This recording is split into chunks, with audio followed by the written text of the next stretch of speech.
One quiet evening, an entire neighborhood vanished in fire. But this wasn't a natural disaster, it was man-made.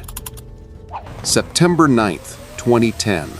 A gas pipeline buried under this street exploded without warning. The blast destroyed 38 homes and killed 8 people in minutes.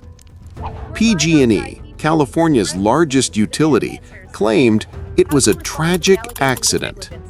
But investigators discovered old, poorly welded pipes never inspected for decades. Emails revealed ignored warnings and falsified safety records. PG&E was fined $1.6 billion and convicted of multiple felonies, but no executives went to jail. 8 lives gone, billions lost, all from one neglected pipe.